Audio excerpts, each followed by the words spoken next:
you're new to pool and practicing the basics, or a more experienced player performing drills to improve your shot making and positional play, the Drill Partner is perfect for you. Well, Mike, I figured their Matchroom's got to be asleep by now, so we ain't got to worry about, you know, pissing anybody off Are today. you kidding me? You go live and alarms go off all through the Matchroom headquarters. all of a sudden, WhatsApp messages get sent back and forth, and it's like someone on sentry duty. Someone's got to stay up all night and check this out and hit the hot button when we come Let's out. hope not. You know what I mean? Because we're coming in real hot today, buddy. How are you? You doing all right? Doing good. It's the start of the Hanoi Open. Yeah. Tonight, U.S. time. Yeah, I think I know I saw Federer's post where he's like 12:30 and it's plus 12 on Central, so midnight, tonight. So yeah, they're 12 hours ahead. It makes it nice and easy if you're in Central. Yeah. So I'll be my schedule's already been kind of fucked up already because of parity, which was great, by the way. We're gonna jump on into that and of course Moritz and all that good stuff, but it doesn't do me any favors when it comes to like getting any beauty sleep. That's for sure, buddy. So, but what we do, what we got to do, I guess. You know what I mean? So, yeah, that's right. You got to take one for the team. I guess if you were to look on social media today on the Matchroom page, they're going to tell you, hey, we got the best players on the planet there in Hanoi, and all these things, and we're going to jump into that as well. So, two events going on this week, Mike. But for sure, the storyline coming out of the weekend is Moritz, and my man snaps off another one. Give me your initial thought. Give me your initial thought on the tournament that he had out there in the Perry, Mike. Well, I mean, total clutch. Because that he's gunning for Reyes, he's gunning for Mosconi, and he was in situation where he had to come close to snapping it up and not snapping it off, and beats both co-brothers, beats Sky. It was a monster field. We all know that. So it's great. It's great to see. He's just a good kid, hard worker. And now he's, he's $50 behind FSR. And so, that's pretty good. That's pretty good work. Yeah. Claudio Cacci's still in reaching distance. Jonas is still in reaching distance. Jonas would have to win, obviously, but it's great. Yeah, no, I think for me, it was the finish. Was by far the best. And we've both been fans of his, and he's been on the fringe. You know what I mean? Like even going back to last year, we talked about the U.S. Open performance where he was, notoriously sick, and we were kind of like a little. I don't want to say disappointed because it's just like you kind of hope that he would kind of take that next step. And this past weekend was it for me, Mike. And when you combine the factors of big name signature wins along with an intense environment, I think that's the recipe for me when it comes to like the next, the next who's gonna be in. And I think if you're Matchroom, Moritz kind of saved the day. He kind of saved their ass a bit, Mike, because he really just validated this merit-based system that, if you were to look on that intense interview that Emily had with Matchroom, she was carrying that flag on merit and sport and all these things, and it was a bit cringe. Yeah, well, we'll see when we look on the the site and we see that Moritz is facing Federer in the first round and Jason Shaw in the second round, and Francisco's playing three guys from Peru. Well, no, I shouldn't say that because the guys in Peru are really good. But anyway, three guys from someplace where nobody plays. Yeah. Then we'll know something's up. How cool would it be to get to the final 64 and they face off? Well, let me ask you this: who's going to be coming out of the loser bracket then? If it's going to be Fran and Moritz, in the round of 64. Who's going to be on the winners? Who's going to be on the losers? I don't know, but it wouldn't matter. Wouldn't matter to me if they were facing each other in a round of 64 or around. They could face each other in a round of 32 if they both came out of the winners. So, I would just love to see them. I'd love to see the bracket and see them a round or two ahead, ready to go head to head, because they would have like if it was they were going to play in a round of 16 or a round of 32. You'd have a real sweat in that first match for both of them. They'd both be looking over their. I mean, look, they'd both be. Let me ask you this, Mike: if Moritz were to leap Fran right by the $50, because right now Fran's sitting $50 ahead over Francisco, and if you look on the rankings, you guys can check that out on WNT on one of their rankings. Who knows? They by themselves they have so many rankings, but they're for the Reyes Cup. He's sitting $50 ahead. If Moritz were to leap Fran, would you still expect Francisco to be on Reyes Cup? No, I think this is win or go home for the two of them. You think so? I mean, you and I have already talked about this. Who's he going to take the place of? Jason, Sky, or Huang? You're talking about no, but they're on different teams. Huang isn't going to be on the world team, so that's right. Huang, yeah. With the losers, you're right. I'm sorry. I keep doing that with Huang. I don't know what the hell is my problem. I want him to play on Team Europe,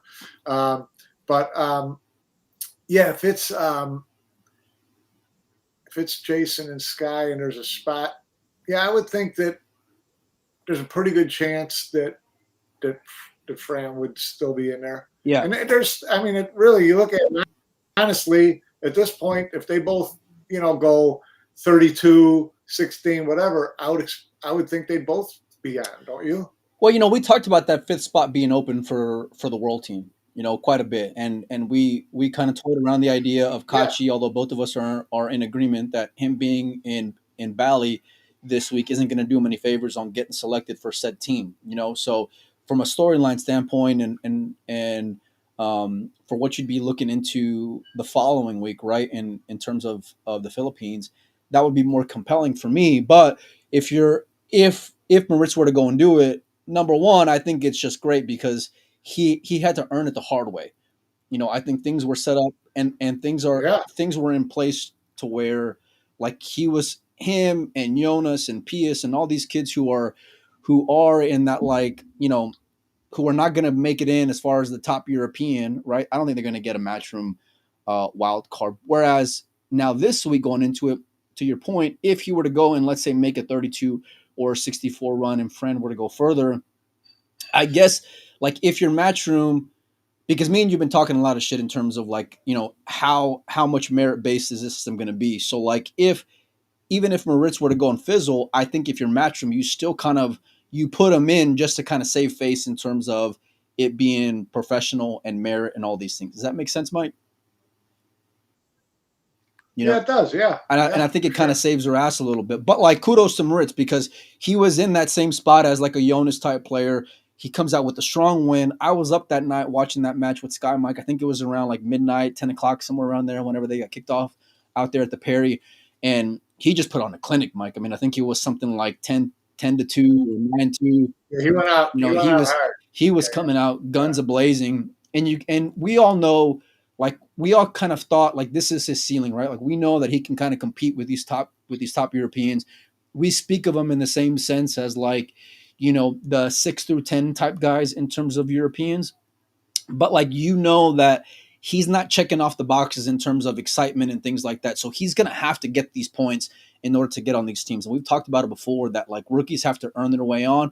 He did it, and he did it in a monster type way, Mike. You talk about beating Sky. You beating both co-brothers heading into like in order to solidify that championship. I don't think it gets much tougher than that, Mike. The only thing I would say that could be tougher is beating Huang in Vietnam. You know what I mean? In a final. Yeah, right. So we're sure that Cledio's in Bali because I did not see him on the. Let me see. I'm gonna turn off the chat for a little bit, you guys, and I'm gonna bring up the current rankings as they stand. I haven't looked at on the website. Maybe you can check out WNT live scores. Well, I looked at Predators. events. So this is where they stand right now, Mike, for the top whatever. I saw Eklund Kachi, but I didn't see Cledio. So let me see. I'm kind of browsing through here, half-ass on the live stream. But Cledio is in Bali. Cledio's in Bali as well. So then you would kind of imagine the writings on the wall, then, right? Well, yeah, for sure. Then if that's the case, because I thought that he was playing, the original list I saw from Bali had Eklund on, but not Cledio, and I thought, well, maybe Cledio is going after Mosconi Reyes money and going to Hanoi, but then I saw he wasn't on Hanoi list, and now he did show up on the Predator list. So if that's the case, then I got to be honest with you, unless Jonas finishes first or second, I think that Fran and Moritz are the two picks. Yeah, I think. Who would you say against that? Anything? No, I mean you would have to have an outright winner, in order to spoil that party for him, and I think that like and there was always so if a Jonas or a Mickey or a PS1, if a Jonas or a Mickey or a PS won the event outright, it would be tough to leave them up. Yeah, for sure. Well, I mean, look, I guess at that point you would just value how much you would weigh Hanoi over Perry, and so that's where you would value Hanoi over Perry, Mike. Yeah. Why do you say that? It's a bigger tournament. Is it though? Is it a bigger tournament than the Perry? Yeah. Well, prize money is bigger. In first place is bigger. No, Mike. They're both status is both 200,000. 25,000 for first at Perry, 40,000 for first in Hanoi. No. Perry was 40. That's how Moritz made the jump.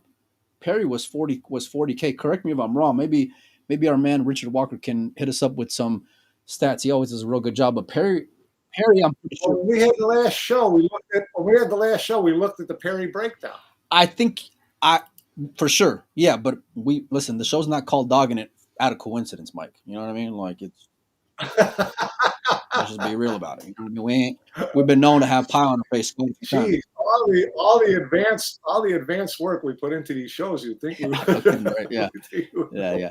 No, but you talk about 200K, 40K for first. I think it's still 40 for Perry. I'm sorry, for Hanoi as well. So, I mean, it's kind of the equivalent of like back to back. Jimmy Bluffett in the chat says 200K. James says it's a little tougher field in Perry. I would agree. Like I would value what Moritz did in the Perry over Hanoi. Now I know Matchroom will share this thing like it's the biggest thing since sliced bread, but the reality is the depth of the field for back-to-back years, mind you, that Perry is about as premier a single, like in other words, like a individual tournament as you can ask for. Like outside of what Matchroom dubs as a major, Mike, you know what I mean? So, and with that field, yeah, it is, but then to me, the only thing that separates, so if the prize money is the same, the field's the same, and the prize money, according to something that I'm looking at now, shows that Perry was 40, 20, 10 for first through fourth quarterfinalists. So that's the same money. So it's the same money. Pretty much the same field. Then I give the edge to Hanoi because it's more under the gun. It's more, it's brighter lights. It's more pressure. It's bigger audiences.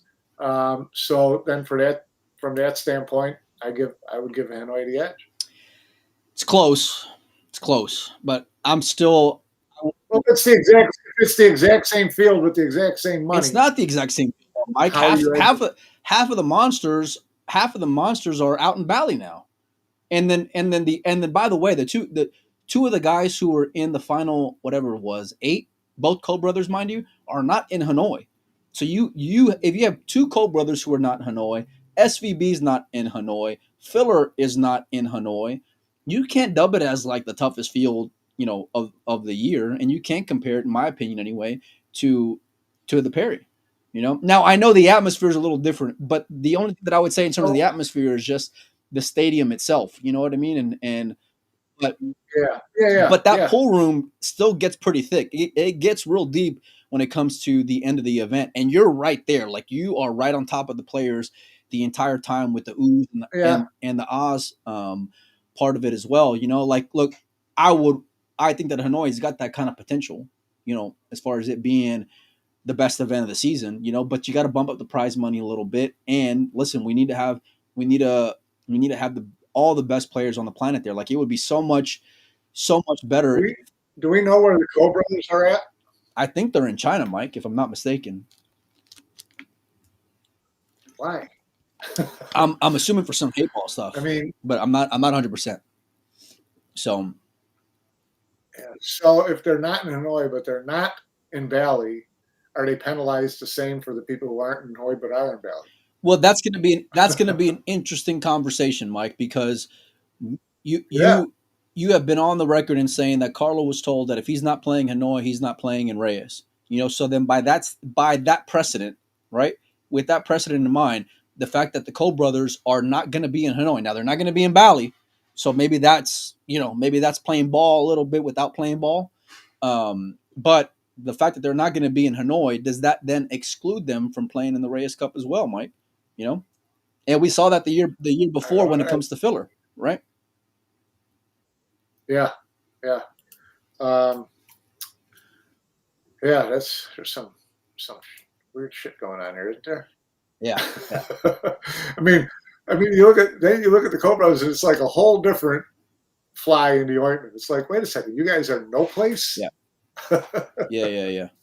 Well, I mean, I think you would have imagined them playing in Indonesia, like if all things were just fair across the board, you know, because of the World Championship, because of the bigger prize money. I know A ball may not be their game or whatever, right, or whatever it is, but like they could be a Taiwanese mixed doubles team. Now I know they're not going to be the Taiwanese team because obviously they're not there, but yeah, you would for sure fancy their chances in any of those events out there in Bali. So it's interesting, but I'm just curious to see what the fallout is, if any, when it comes to the Co brothers, because you have to have a player from the Taiwanese market, Mike, right? And those two guys are A1 talent, you know. So I don't think there's any way in hell that you're not going to have them on the Reyes Cup, at least one of them. But it's like if you're a player like a Carlo, if you're a player like an SVB who's going to get left off of this team's event, how are you feeling if you're going to see them get the nod either way? Yeah, I don't know. So I'm hearing that the Co's are in Duya playing Chinese nine ball. Yeah. So like it's basically 8 ball, but just 9 ball. Yeah. Right. Wow. Yeah. So well, you got to assume that Matchroom had the heads up on that. That wasn't any sneaky move, and yeah, I don't know. It's really an interesting one. Man, oh man. Yeah, and listen, Koping Chung's about the hottest player on the planet. You know, I mean, coming off a World 10 Ball championship, a semifinal in the Perry event, right? Like he's playing with about as much momentum in every game as you can think of. You know, being in the month of October, Mike. So it's going to be interesting to see how the next, I guess, 5-7 days play out, you know, and I'd imagine that we're going to get an announcement when it comes to every player for the Reyes Cup over the next coming days and all these things. And you kind of see the writing on the wall with Matchroom already talking with Jason and talking with Fran and talking with Huang. It's like they're not even, I mean, they're mentioning Moritz obviously, but it's like they're just kind of regurgitating these same storylines for the sake of like, it's coming, but it's going to be a surprise, but it's coming, you know? And so it's interesting. Yeah, you got it rolling today. I know it's like I feel bad I didn't come in better prepared because you're ready for warfare. Well, and you're like ready to get. Look, here's the deal. When it comes to playing the game in terms of like the narrative and all these things, Mike, I just don't want to be made to be a fool of. You know what I mean? And when I see like when I see posts saying like all the best players on the planet there and all these things, and it's like, man, it's so cringe to me, Mike, because you're you're looking the Yeah. other way on guys who you've touted over the last like 7 years, you know, and then now all of a sudden because they don't want to play your event, now you're gonna look the other way on them like they're a bunch of scrubs. You know what I mean? And it's a little disrespectful, you know, especially when you think about the resume that like a Josh type player or a Shane type player has, you know, and these are number one guys, Mike. You know, so that's Yeah. the part where like I don't mind talking a little bit more shit about it because it's like, listen, you're setting yourself up for it with you just saying these things that are clearly not the case. You know, so Yeah. that's the part Yeah. that's a little frustrating. But like I said, kudos to Moritz because whenever we think about Reyes Cup and especially Mosconi Cup, which he's in prime position for now too as well, it's like we talk about how these rookies can kind of fold when it comes to that bigger stage and when it comes to playing bigger names. The names that he played getting that win, and for me that's a major, Mike. Perry's a major. Yeah. Getting those wins Well, is pretty solid, especially considering the environment, Mike. yeah. No, it was amazing what he did, and he's kind of done it all the right Yeah. way. You know, he's kind of seen the steps of progress. It wasn't like, you know, someone who came in out of no place. It wasn't, you know, no disrespect, but it wasn't Mickey Krause winning last year. You've seen this one coming very, you know, um, you know, you've seen it coming step by step. So, um, yeah. Some funny comments. We can see the chat, you guys, even though it's not up on the screen per se. Well, he was salty. I can see the chat. You can't see the chat, Mike? I'll put it on here. Oh, Let me. no, I just noticed. Right, I had the button turned off on my screen. So let me ask you this, Mike. Considering the fact that Moritz picks up 40K, puts himself in prime position, like in the last minute, right? Like basically, it's the fourth quarter, it's the 2 minute warning. You got to go for a Hail Mary or bust at this point if you were him, because neither one of us, even though we know where he's at in terms of their rankings, neither one of us would have imagined him making that team otherwise. Right? Is that a fair statement, Mike? Yeah. No, he's Baker Mayfield, man. That's a pretty disrespectful comparison. Like Baker Mayfield, really? That's the one you go with? Oh, come on, man.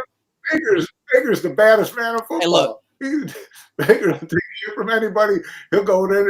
If you want the guy who's going to be the coldest in the last 2 minutes of a game and you need points, give him the ball. He's got heart. You can't deny that. He's got a little bit of like Brett Favre in him. You know what I mean? Like a little bit of gunslinger, you know, and he's going to lay he's it got all a little out. more shit talk to him than Brett Favre. Yeah, no, he can make things happen. And Moritz coming in there in the fourth quarter, you're the one who said 2 minute warning, and it's like it was time to drive downfield. He did it. So I think that, you know, again, and now that I came in a little bit slow on who's playing where and how much the prize money was, because last time we did look it up, the Perry Open, didn't we? And it said 25. It was weird because we were trying to figure out how they could have the same prize fund and have a different first prize like that, $15,000 different. But anyways, all that aside, you know, the more I look at this, you know, with Cledio not being there, because I thought he was going to be there because he wasn't on the original, you know, Bally list. Now that he's not there, I don't see how. Like I said, Jonas, Mickey, Pius, one of those guys has to win this event to me for it not to be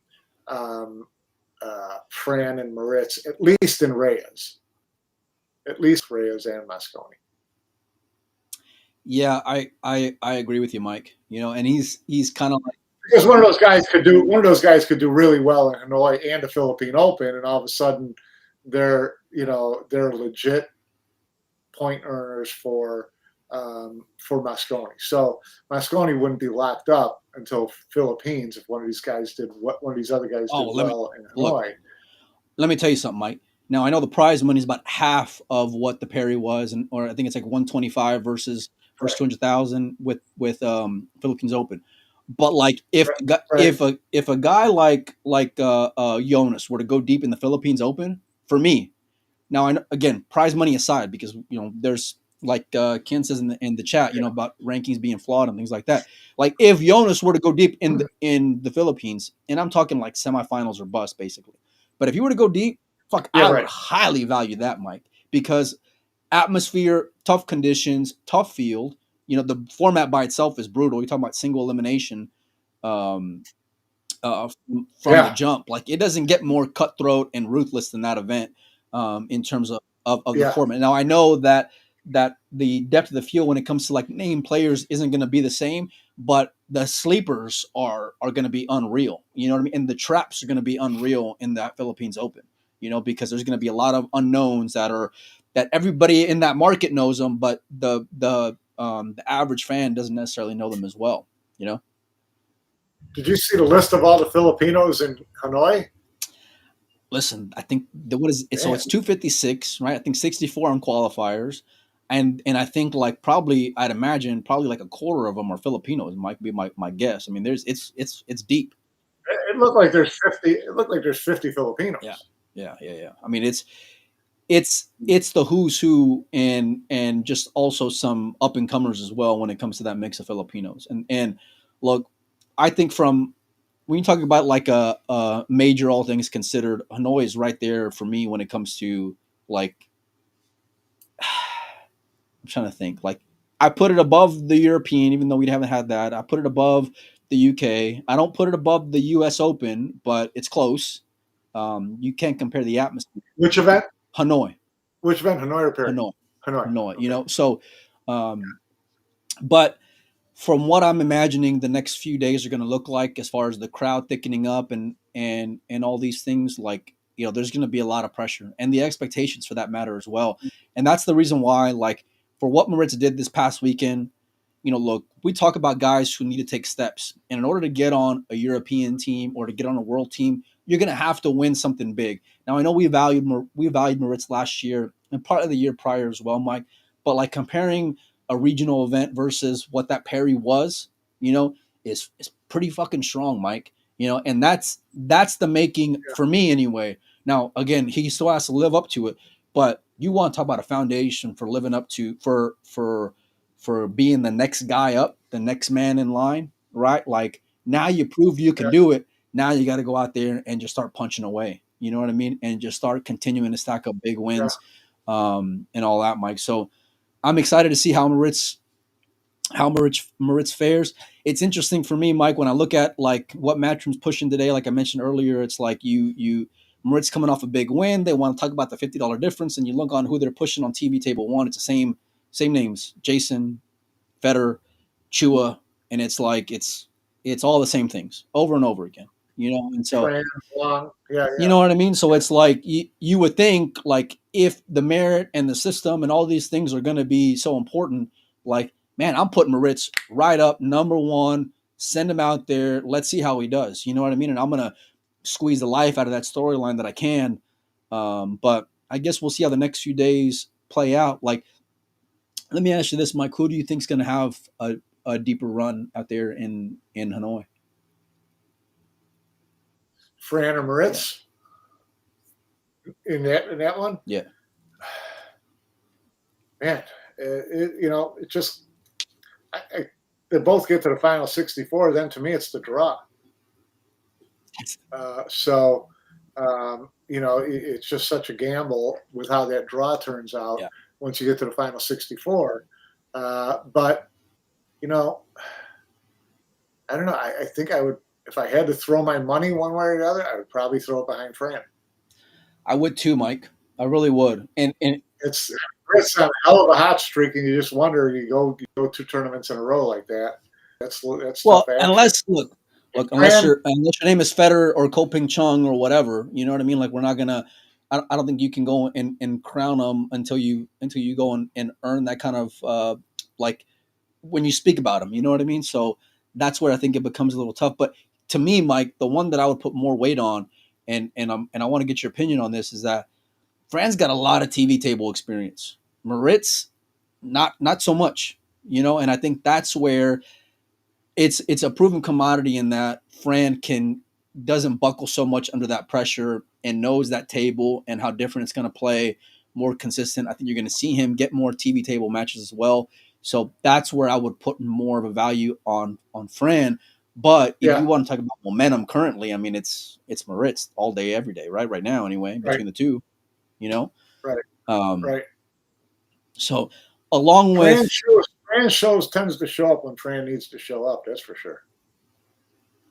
Well, he stays loose, and Fran knows what it's like to play with expectations, TV table, all these things. When it comes to intangibles of top players, Mike, I mean, I'm going to put more of a weight on, and it's like, and it goes back to that same thought where unless you've done it, I'm not going to give you credit for it just yet. Does that make sense?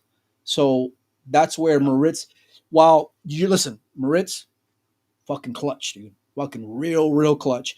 And especially with that fifth spot being open and having to fade the politics of Matchroom and all these things, it's like you did it your way, Yeah.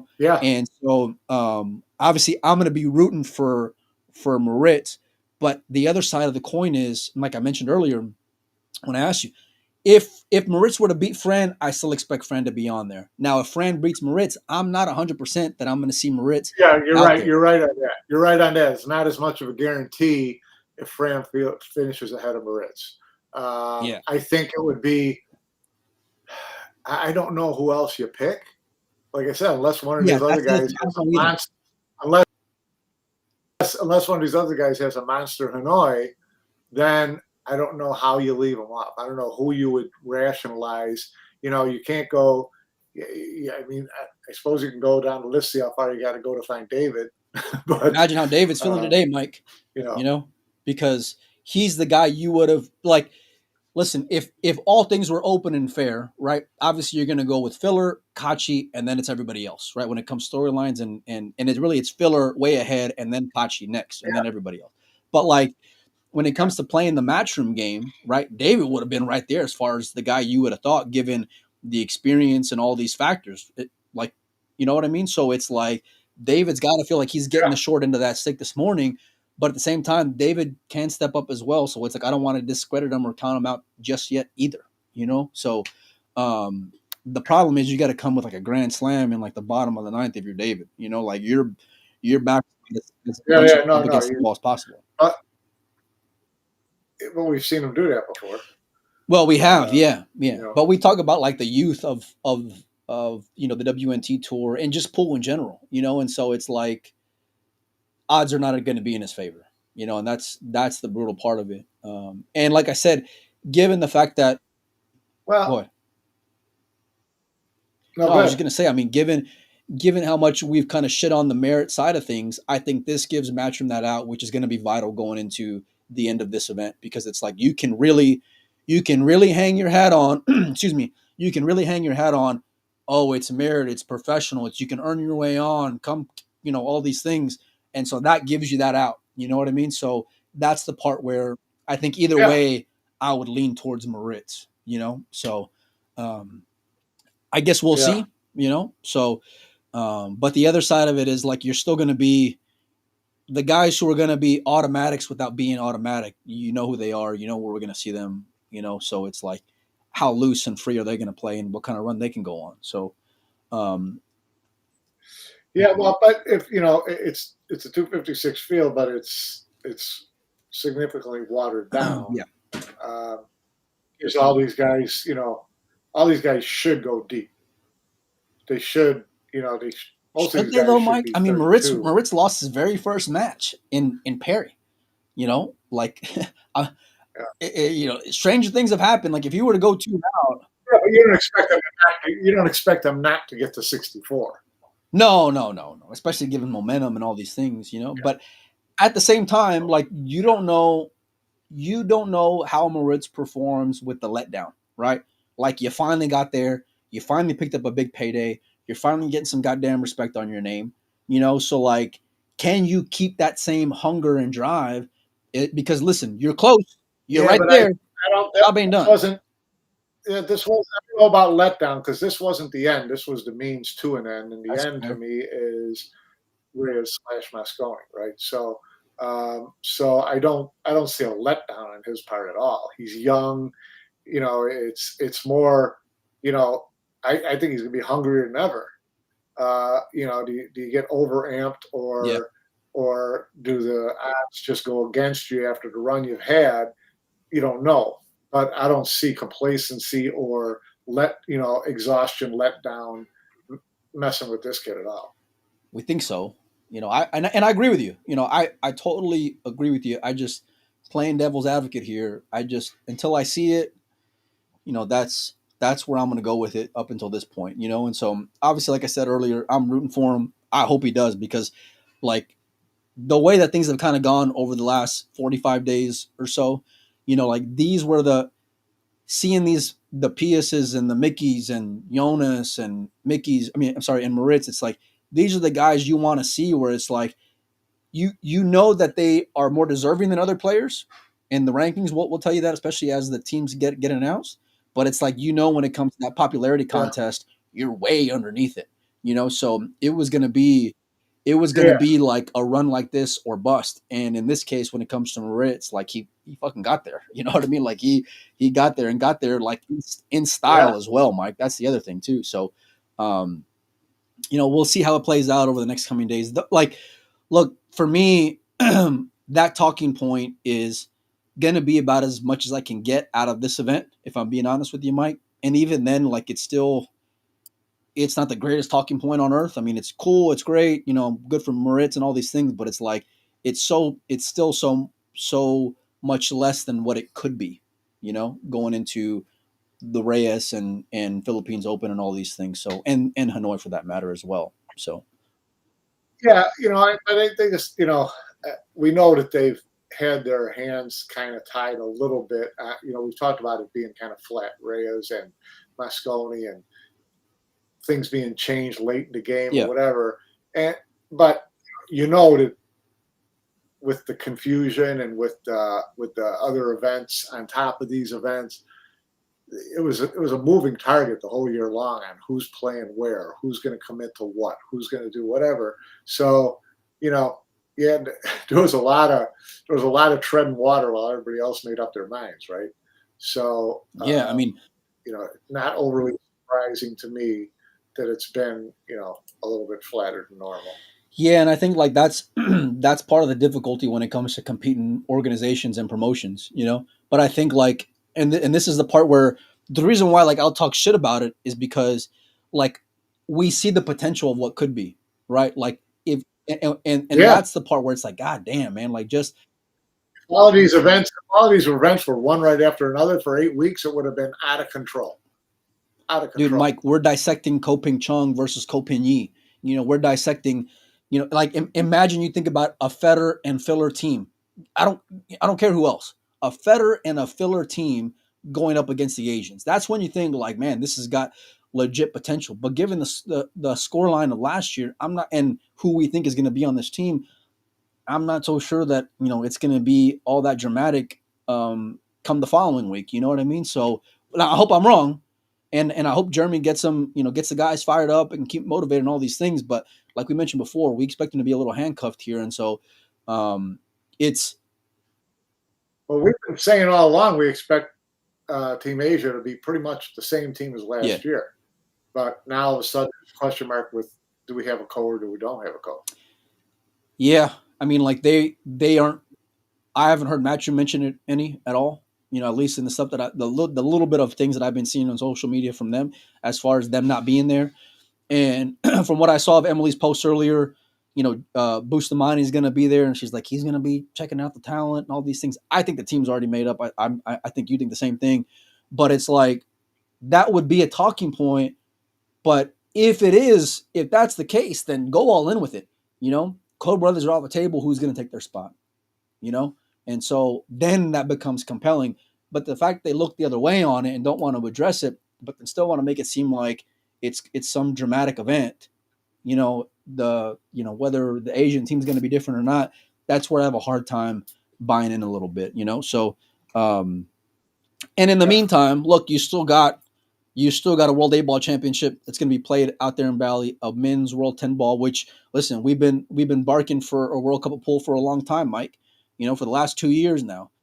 And so for them to kind of, put a spark plug into not that event, but as close to that event as we can get, is pretty cool. And I know it's not listen, it's not the best American team that you can put together. It's not the best any team you can put together, but it's still going to be a pretty fun dynamic and a different twist and all these things, Mike. So Yeah. Team Germany is looking pretty good, Mike, with Felix and Josh on there as well. So I guess we'll see how it plays out. Given the fact that Kachi brothers gonna be pretty strong. I didn't think about that. That's going to be a real good one. But see, that's the part that pisses me off. It's like, man, if Claudio was in Hanoi, man, I'd be real fired up right now. I would be more fired up, I guess I would say. Yeah. So, and whatever the reasoning into him not being there, like, man, I would have, moved mountains to try to get that kid there. I would have moved mountains to try to get Josh there for that matter as well, because then that makes it more exciting. But like all these things are just, I don't know. We'll see how it goes. Yeah. Mike, give me your overall thoughts on. Yeah, for sure. What was your take on like just the coverage of the Perry in general, Mike, and especially in comparison to how you expect Hanoi to go this week? Well, I thought Perry was, it was a great event to follow. Obviously, killer Right. field. A lot of amazing players. But it's still, you've been there, so it's a huge room and it's tons of electricity and energy and fans and all that kind of stuff. But I still kind of looked at it as a lead up to Hanoi, and future that Hanoi gets bigger than it was this year. So I'm willing to give this year, a mulligan on, Okay. Everyone's hands were tied. People had to make decisions. Certain people went this way, certain people went that way. I hope no bridges are burned and everybody's back in action next year and they sort this shit out so that there's not these overlapping tournaments at the end of the year in Asia. Then Perry becomes a great, like the best non-WNT major, right? That we've ever seen. Yeah, I mean, just amazing. So yeah, that's what I'm hoping out of Perry. But it's obviously a great event. It's a great room. The players love being there. It was really cool to have that kind of between Ho Chi Minh and Hanoi. That's a pretty good trifecta right there. Yeah, I mean that's a pretty good trifecta. Like, so you want to see everybody playing in all three. So and then you have Rural 8-Ball on the tail end of that, and just I wouldn't sleep for a month and a half. Well, you could theoretically have World 8-Ball while Reyes is going on, and you can have everyone who's not in Reyes there, I guess. But although we'd want to have some separation there as well, to have those 10 players. Yeah, but if Reyes had the best teams, then you'd be taking a lot away from the World 8-Ball. You'd be taking a lot away from the World 8-Ball. You don't want that. No, yeah, you're right. Look, I think they did a fucking great job, Mike. If World 8-Ball was at the Philippines Open, I could probably live with it. Tell me how you really feel, buddy, about the Philippines Open. No, look, I'm just if there's collab, find out what you can live without. So No, I mean, look, I want the Philippines Open to get its same fair shake. You know what I mean? And we talk about different dynamics and how brutal that event is and all these things compared to others.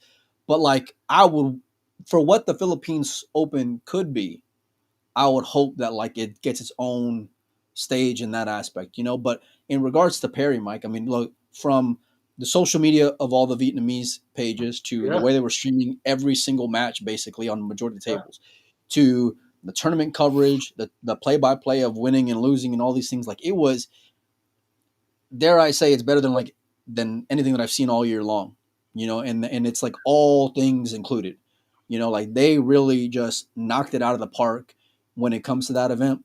And I know it's in a pool room, but that place is absolutely massive. You're talking about over 100 tables. The logistics of having so many brands come together, underneath that roof, was pretty epic. And the free platform that we got in order to be able to view some of these things really made it really made it the tournament of the year for me, Mike. Now I hope that doesn't stay the case for the rest of the year, but up until this point, I mean, it was just absolutely phenomenal what they did out there, Mike. I mean, that whoever helped get everybody on that same page, like y'all killed it, man. I mean, y'all absolutely just demolished and completely set a new precedent for what pool coverage could be, in my opinion. And so leading into Hanoi, I'm kind of like I'm a little bit spoiled here, Mike. And we're going to have a free tournament when it comes to Indonesia, a different twist in terms of doubles and 8-ball and these things. So like, and I saw a comment from a Matchroom Facebook post where they were like, I think there'll be more channels, so maybe we'll get some more streams that are going to be available. But if it's just solely behind the WNT TV paywall, then I feel like you're doing the event a little injustice, especially compared to what we were just privy to last week, Mike. So Yeah. there were some other storylines coming out of Perry, Mike. I saw Jason making some waves where he caught a brutal draw, and then he was complaining about the refs and 9-ball racket. And I kind of want to get your take on that. I don't know if you saw that this week or not. Well, listen, Jason's fine. I'm fine with Jason speaking his mind. He always does. Yeah. It didn't, to me. It's easy to say sour grapes, and 90% of people on social media will jump in and say it just because it's a good, I didn't think that he treated it like that. I thought he treated it like, hey, listen, Cole Pigny had 4 dry breaks or 5 dry breaks too. This is not, this isn't about me. It's just frustrating. And then you watch the later matches, and it was a break and run fest. Yeah. So is it legit concern that they keep going to these big events? It is, but I don't know how they expect it to change. You don't have professionally paid referees that spend all year doing this, or if you do, there's about 6 of them, and you got 900 tables playing at one time at the Perry Open. Something's got to give. So what I didn't see in his post, and maybe he said it in the comments, is, okay, what's the solution? Knowing that you're not going to have professionally paid referees at every table for every rack, what's going to make things better for you? You tell me. And don't tell me players rack their own. Fuck no. Not even. Never, ever do I want to see that. Right. So you can't do that for a lot of reasons. So one is just the optics of, people playing with shit. So you just can't even allow that to happen. So if that's off the table, what did you have in mind? What makes it better? So they try to do the best they can, teaching these guys how to rack and whatever. And we see that it's just kind of futile. I don't know what the answer is. You? I don't know that I want an answer to it. I don't know that I want a solution to it, Mike. Look, But I don't think that their argument is without merit. No, I think he does have a leg to stand on for sure. So to me, the closest thing that I could come, and people are going to hate this, and I don't even know if I like it, is alternate break. Mike, don't listen. I can't get there. Mike. I can't get there. SVB is never gonna win a world championship with alternate break. He's never gonna beat may rest in peace Mika coming back on alternate break. Mika's not going to get ahead on alternate break by 11. So it's kind of it's 6 of one, half dozen of the other. All right. So I love watching break and run 9-ball, and I love watching people string racks together and all that stuff. But if the racks aren't exact same for everybody, then maybe that's the only thing bridge the gap a little bit, because you're not going to do it with refs. You're not, at this point, the refs are not there quality wise. So take that off the table. Take people break rack for themselves off the table. How do you try to make it better? It's the only thing that I can think of that remotely gives each player the chance. I think you're kind of seeing, seeing some of the like you're kind of seeing some reaction to the Jason post with some of the social media stuff I'm seeing coming out of Vietnam today and yesterday when it comes to like I'm for the first time I'm seeing, referees getting shown how to rack the balls. Listen, that's the case in every tournament. That you'll see Marcel there, you'll see the Yeah. Marcel there every tournament. But like you're seeing an emphasis on it when it comes to it being portrayed on social media. But look, I hate the fact that well, let me say this.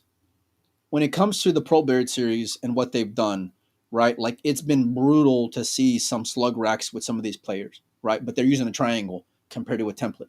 But the alternative is I don't want to Yeah. see template 10 ball either, right? So like when it comes to this, No. For 10 ball, to me, for 10 ball, it's different. It's different for 10 ball. I can live with the imperfections in 10 ball because it's a harder game to break on to start with. 9 ball to me is a little bit different because it's everything. yeah, but see, this is where like look, I really value grit and figuring it out, and I've loved the way that this modern 9 ball break has how it's kind of been dumped on our lap. But it's here because of the likes of Jason. Because if you were to ask Emily, and we have before, who were some of the players that you listened to over the last few years? Jason's on the top of that list, Mike, along with Shane. As far as this new modern break that we've Yeah. fallen on. Now look, hiring you can hire refs, but see if Jason's going to like the payouts that he's going to get as a result of paying said refs or paying professional refs accordingly. So like that's the give and take. I think given the financial situation that pool is right now, I think this is about as best as you can get. And like, listen, me and you love all sports, Mike, and you get that human element when it comes to referees in all sports these days. Whether it comes to arbitrary calls of holding in the NFL, or you think about the strike zone, especially as the baseball playoffs are here for us, Mike. Yeah. You know what I mean? It's like you still have the human element, and players just have to figure it out. Now you'll see umpires have a smaller strike zone compared to others, all these things, and I think this is like what we have when it comes to pool, Mike. I don't think I for sure do not want to see players racking for each other because like there No. is no honor No. amongst thieves, and I don't want to see that drama that's going to come along. Well, I mean, I guess I would want to see the drama coming along with it, but at the same time, like it's not going to end well, I don't believe. And this is part of why I can't stand Turning Stone, is because I don't want to see guys there over for 3 minutes doing the same shit and looking over, and the guy comes and inspects it. It's terrible. It's absolutely terrible. And so It is.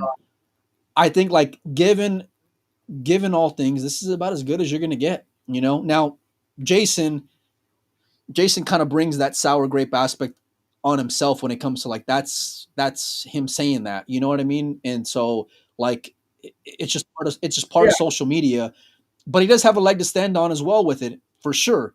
Um, the other side of it is, Mike, it's like he gets some pretty fucking tough draws, does Jason, when it comes to single elimination. Like I don't want to I don't want to give him like so much of like an easy pass when it comes to that argument, Mike. But if you were to look historically over Jason's draws over the last like, and I'm talking like not even just in matchroom events. I'm talking about go look at him in Pro Bird Series, whatever. Like he notoriously will get some pretty brutal draws, and so I think that's a part of it as well. But the same way that we saw the break and run fest later on in the tournament, like you also saw like both players have struggles, have issues when it comes to Cohen and Jason during that match as well. So it's like that's where I think in the grand scheme of things it'll balance out. You know what I mean? But in the moment it's tough, right? Because Jason had momentum, all these things, and you want to see him do well, but it just is what it is. You're up against a monster in Copenhagen. What are you going to do? So um, but yeah, I don't know. I hope there's not like some like I hope there's not some knee jerk reaction to it to go and pacify Jason. That's what I don't want to see. No, I don't think. I don't think that we're going to see a lot of. I think Matchroom's got its hands full as it is. That Pro Billiard Series isn't going to change anything. Matchroom's got his hands full with everything else. I don't see anybody sitting around a room over the next couple of months trying to figure out new break rules. So, so yeah, it is what it is, and you just kind of go with it. So look, I'm thinking like way outside the box here, Mike. But I would want to like have some random generator thing on there. And listen, that's this spot right here is where the cue ball is going to be on the break. And you're going to be forced to break wherever that spot says. And good luck to you in that match. And have it be randomly generated every single rack, because it's like I don't know what the solution is, but to me, I don't want to see alternate break. I mean, I wouldn't mind seeing it in one event, but I don't want to see it like be the norm. Does that make sense? Yeah, no, I don't either. But I just try, just trying to think. Okay, what if you can't fix the rack? What else can you fix that helps it? So all right, okay, put them back on a triangle, and I mean like really a triangle. Like give them that triangle where like one section's broken. You know what I mean? Like, you've seen it at the bar. You've seen it at the bar before, Mike. You know what I mean? You go and pull the rack out of the valley, and the thing's just it's in that one piece is not connected to each other. But the other side is like, and here's where Jason does have a leg to stand on when he mentioned the fact that like in one part of the room you can rack your own, and then in the other part of the room you have refs. Like that's that's what's brutal. And we've heard players before say, even the likes of Federer, who's had massive success in all these things, he's mentioned, man, I don't want to play on TV table playing one pocket because I got a shot clock, and the conditions are very different. So it's like, have it be clear across the board, the conditions, and then may the best man win, Yeah, I don't know how the heck you have part of the room doing one rack one way and part of the room another. That doesn't make any damn sense. So that's one knock against Perry. Yeah. And let me tell you, compared to like any tournament that I've been to anywhere in the world, the amount of referees in that room, Mike, is huge for that Perry event. And I mean these and obviously I don't know those referees personally or any of that. What's that? How could they not? How many tables were going at one time? I know for the opening round, they'll use as many as possible. Like, and well, I take that back because I think upstairs what they'll do is each section, every other section is closed off. So like you'll have one set of like, let's say 20 tables that are going. The next set of 20 tables is off. Then the next set of 21. They don't have enough reps. Yeah. So, but I think, look, all things considered, they did about as good a job as you can ask for. Him saying that it's a broken game is valid though as well. Yeah. Two Americans made it through to the final 8, Mike, Billy, and Sky. We'd be remiss if we didn't go and address that as well, Mike. What's your optimism level like, given the fact that those two did well out there in Perry, especially considering the field out there, Mike? Yeah, no, it was great. They both had some good wins. Great to see them, go there and be serious about it. There was a post from Sky who was like the first guy in the room practicing, which has never happened in the history of pool. So they're taking it more seriously, and they both make it to the final 8. So there's your rationalization for Mosconi Cup. Writing's on the wall, ain't it? Huh? No, look, it's an indelible ink at this point. Look, I think like. When are they going to announce the captains for Reyes Cup? I mean, for Mosconi. When? Yeah, I mean, look. Can you get on there for me? Listen, if they watch this show, there ain't no fucking way they're picking up the phone call from me, Mike. Come on, they love when you call. No, look, I think it's when it comes to the American standard, you grasp on the positives differently than any other player on earth. You know what I mean? Yeah. So, I like our chances. Say that again. I like our chances. That's the refrain every year. Well, it gives you some kind of hope, doesn't it? You talk yourself into it. Absolutely. Look, getting to the final 8 of a big tournament like that, and listen, I'm not going to devalue that event talking in this subject compared to like the Moritz aspect. You know what I mean? Now, they didn't necessarily have the same draw as like a Jason, for example, in the round of 64. So like, let's just call a spade there in that aspect. But given the fact of what it was, right? They did pretty fucking good. They did pretty good, and given the fact that like there's no American drama this year compared to last year. Like, I fully expect there to be as close to the same team with the exception of maybe swapping out one, but like the fact that like a Tyler's not there just shows how comfortable, in my opinion, that he is in him getting picked for that event, and so um in the Perry. Yeah, that was really interesting to me. Well, I think it's just a I lack was of surprised. competitiveness when it comes to the Americans, Mike, and I think that's just a prime example of it. Like if he's feeling pretty comfortable, and he should, um, I don't think he's expecting anyone to go and make a Yeah, run on but he him. still likes getting in there and playing. He still likes getting in there and playing all the tough events. I mean, he's never dodged them because he was feeling comfortable. I've never seen that from him before. But again, this is more about Billy and Sky, and they both did well to get where they were. They beat some players that they weren't a co, but Pius is he's knocking at the door for Team Yeah, Europe, and for team work, rest of the world for that matter. Alexa, guys like that. So they beat some good players to get where yeah, they for got. sure. And so kudos to them. I mean, they put in the work. We'll see how it turns out in Hanoi. I hope that they don't, put their feet up in Hanoi and just enjoy the view. I want to see them just as determined in Hanoi as they were at the Perry, and see if we can get some good results there and get some momentum going.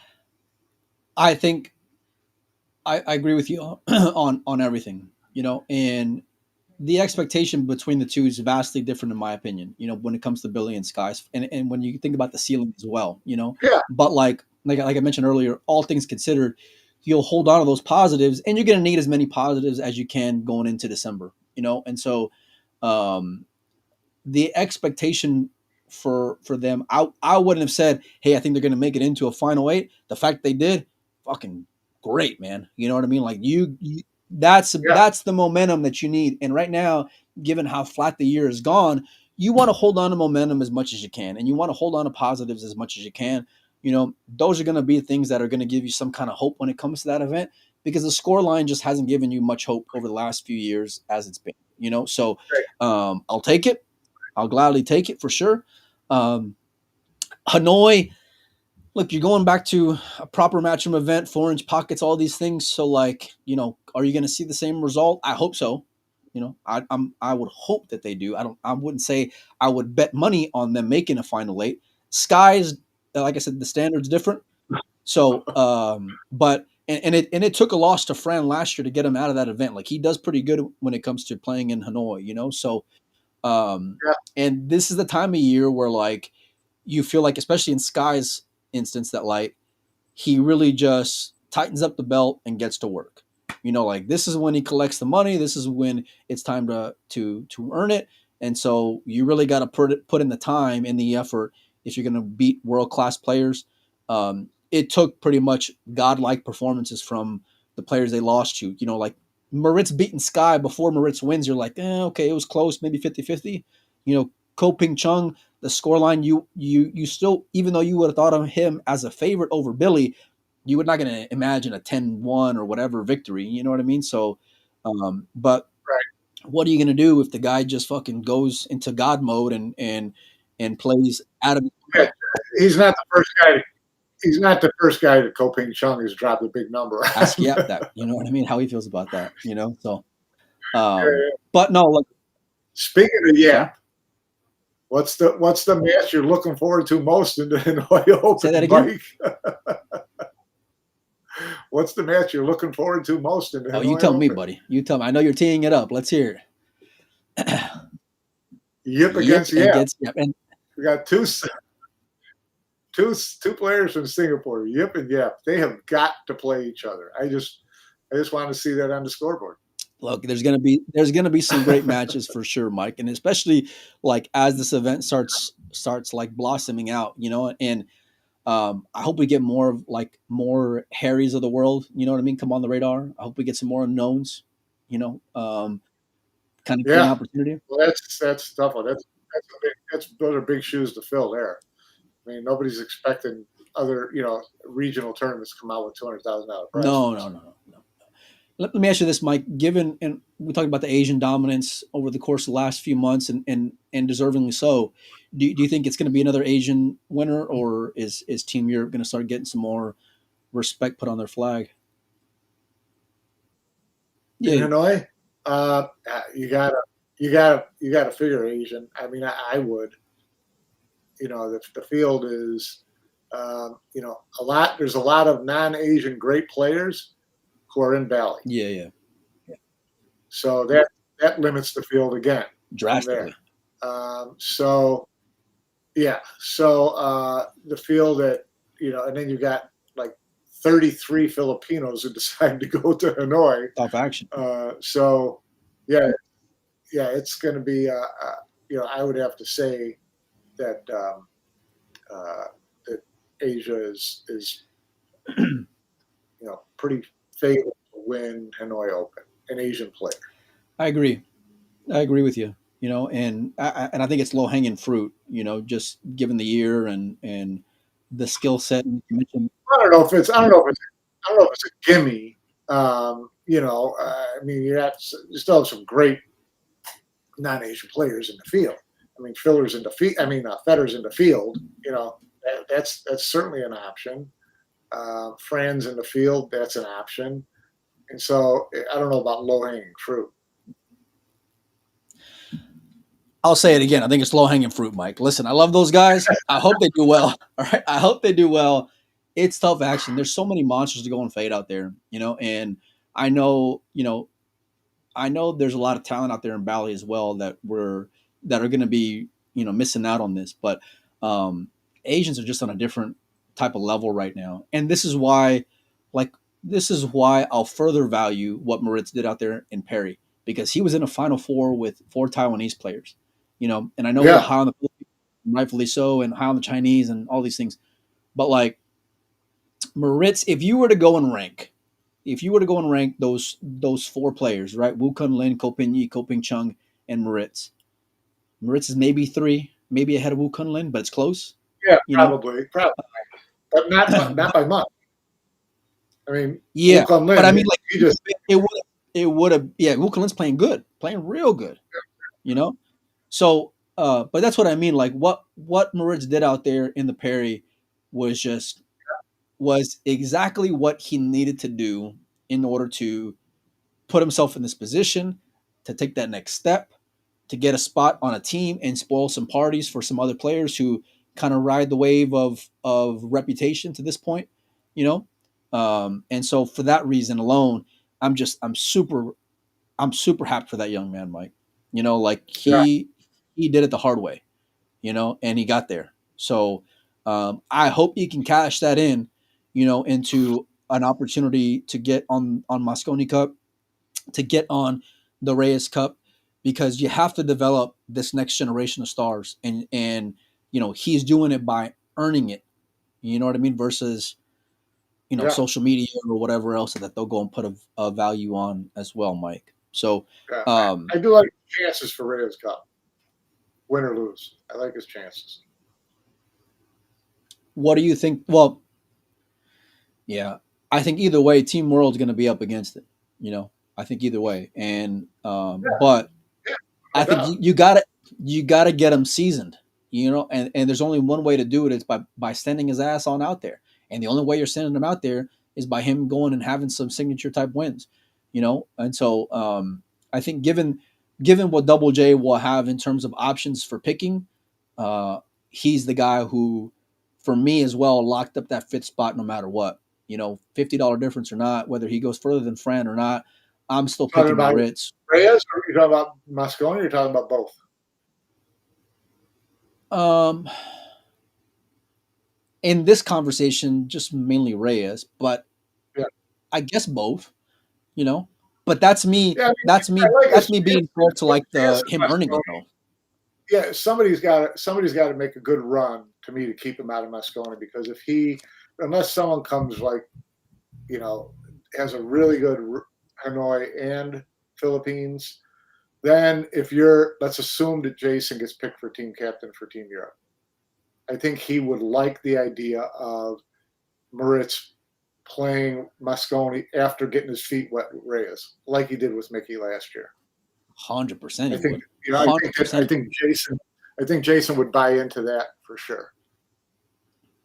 Well, and also given the fact that, like, if you're gonna have a rookie, which nobody wants to have a rookie, right? Let's just be real about Right. it, right? But if you're gonna have a rookie, him having a warm up match prior to Mosconi, you're gonna take that all day, every day, and twice on Sunday.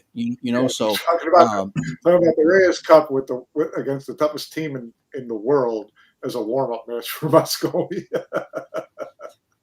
Well, you got to figure if the kid's not gonna fold out there in Manila against Cole, Juan, Carlo, Chua, and whoever else, right? Like you got to figure. I mean, really, the only thing you're really trying to prepare him for is the crowded alley pally.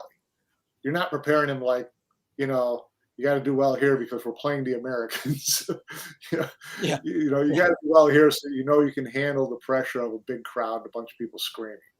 That's where I love Vietnam, and that's where what they did out there in Perry was great because is about as close as you can get to like, a chaotic environment as you can ask for. Now, and I don't know what the oohs and ahs were like in that arena because I mean I watched a little bit of the finals, but it was still a tough time for me to wake up, right?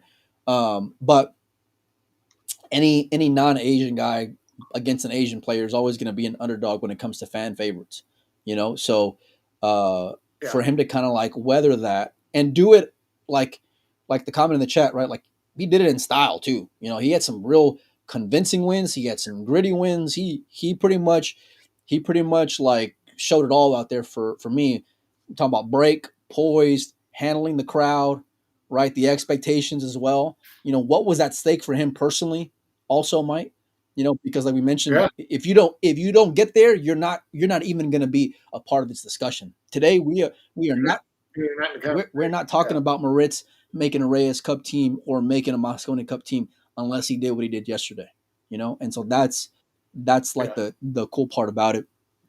Mike, are you going to be around this week? Because I want to do a bunch of shows. There's so much pool going on. We got to do more and more stuff. So, well, our buddy MV says every time you ask Mike if he's around tomorrow for another show, and Mike says yes, you never have a show the next day. Call a spade a spade. You got to call me out on my bullshit too, So like I get it, Well, there's just 100% calling a spade look, a spade. There's going to be so much stuff. I'm around tomorrow, so just so you guys know, if we don't have a show tomorrow, it's not because I wasn't here. Oh, so now Mike's just way throwing me under the bus here. Yeah, no, for sure. Look, I'm gonna be scoreboard watching. I'm gonna try to just change my schedule up a little bit to go to bed a little later, wake up a little earlier, and especially as the events down. Tomorrow, Wednesday, let the event get rolling. Maybe Wednesday's better, whatever. Yeah. Well, yeah, for both events for that matter. Because you're gonna have we got dead money on both sides of the field. So let's get down to the meat and potatoes. MV's absolutely right, and I get it. But let's get down to the meat and potatoes, and then we can jump on in. I'll still try to do a show tomorrow, just unless there's some, dramatic stuff going on. But otherwise, listen, we may have. Bally starts on Thursday. No, they get going tomorrow, Mike. World 8 Ball? Yeah, I think so. I think they get started with teams. I don't think World 8 Ball starts until no. Well, I mean, just in general, 9th. The event. Let me see if I can bring it up here. Maybe you guys in the chat. Yeah. World 8 Ball starts on the 9th. But the team's one I'm looking forward to too. Like really, all three of them I'm looking forward to. And this is where like you really got to give a lot of credit to the Pro Bird Series in terms of them. Like, look, I love the purity of the game, like anybody else to some extent, but the way that they've thought outside the box to make pool more compelling, you got to give credit to there as well, because they've had some like fun twists when it comes to men's and women's, this doubles, you know what I mean? Like there's been some different angles to go and look at, and I thoroughly can appreciate that from a fan standpoint, Mike. So, and you never know. I mean, look, we talk about Team Germany or Team Albania, but there's notoriously going to, like historically, there's always going to be a dark horse, right? And even though, like the Americans for that matter, look, Nick breaks 10 ball fucking great, and when you have Shane as well, like they could be a trap match for anybody, like obviously we'd want to see whether it's Federer and Shane or Shane and Sky, but like, you never know. Funny things can happen. So, no, absolutely. Well, hey, if you're Nick, you're up because you're playing in your first world like doubles event, something like that. You already got to buy into the second round. You got a what? I didn't see it. Got a bye into the second round. Oh, did he? Wow. Look, you guys Well, can yeah, check out. him and Shane don't play until the round one is 8 matches. And they're already. Look, here's the deal, Mike, and I'll end the show here. But there's two conflicting events, obviously, but both of them can be great and respected in their own right, and both of them would be even more massive. I'm gonna love the doubles. Yeah. It's gonna be a fun dynamic. They don't play Scotch doubles in this, do they? Yeah, it's Scotch. You're swapping up. Scotch. Yeah. Yeah. How brutal will that be? I don't want to see. No, I want to see someone shit the bed. Yeah, no, absolutely.